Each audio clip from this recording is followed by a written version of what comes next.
Hey guys, welcome back to my channel. उम्मीद करता हूँ आप सब लोग खैरियत से होंगे। दोस्तों, एक और वीडियो के साथ हाजिर हूँ। ये वीडियो भी ख़ास तौर पर ख़वातीन के लिए है। ख़वातीन के बढ़ते पेट और रसोली का इलाज। आजकल डिलीवरी के बाद या वैसे भी अक्सर ख़वातीन का ज़ेरे नाफ पेट लटका हुआ होता है और ख़वातीन पेट में रसोली की शिकायत भी करती हैं। और दूसरा सबसे बड़ा मसला मखसूस अयाम में बेतरतीबी का 70 से ज़ायद लड़कियाँ शिकार हैं। अगर तमाम ख़वातीन इस नुस्खे का इस्तेमाल करें जो मैं आपको इस वीडियो में बताऊंगा तो इंशाल्लाह बहुत मुख्तसर वक्त में इन तमाम अमराज से मुकम्मल निजात मिल सकती है। नुस्खा क्या है जानने से पहले हर बार की तरह आपसे गुजारिश है कि चैनल को ज़रूर सब्सक्राइब करें और साथ लगे बेल आइकन को प्रेस कर दें ताकि तमाम न्यू अपडेट्स आपको सबसे पहले मिल जाएँ।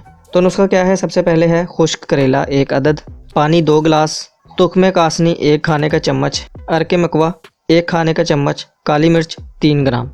दोस्तों, ये तमाम अज़्ज़ा आपको पंसार की दुकान से आसानी से मिल जाएंगी। इस नुस्खे को बनाना कैसे है? बहुत आसान तरीका है। एक पतीली में तमाम अज़्ज़ा को शामिल करके इतना पकाना है आपने कि 1 गिलास पानी रह जाए। उसके बाद दोस्तों आपने छान कर 1 गिलास में निकाल लेना है। और इस नुस्खे को इस्तेमाल कैसे करना है? आधा गिलास सुबह नाश्ते के बाद और आधा गिलास रात खाने के बाद आपने पीना है। इंशाल्लाह सिर्फ 40 दिनों के कलील अरसे में इन तमाम बीमारियों के, इन तमाम अमराज से आपको निजात मिल जाएगी।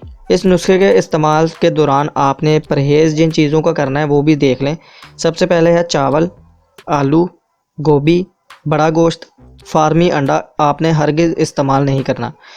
आप परहेज़ करेंगे, इस नुस्खे को इस्तेमाल करेंगे तो आपको इन तमाम अमराज से निजात मिल जाएगी। तो दोस्तों, अगर आपको ये वीडियो अच्छी लगी हो, वीडियो पसंद आई हो तो वीडियो को लाइक करके शेयर ज़रूर कर दें ताकि दूसरे अफराद भी इससे फ़ायदा उठा सकें। तो मिलता हूँ आपसे नेक्स्ट वीडियो में। तब तक मुझे इजाज़त दें। अपना बहुत सारा ख्याल रखें, दुआओं में याद रखें, अपने आसपास सफाई रखें। अल्लाह हाफिज़।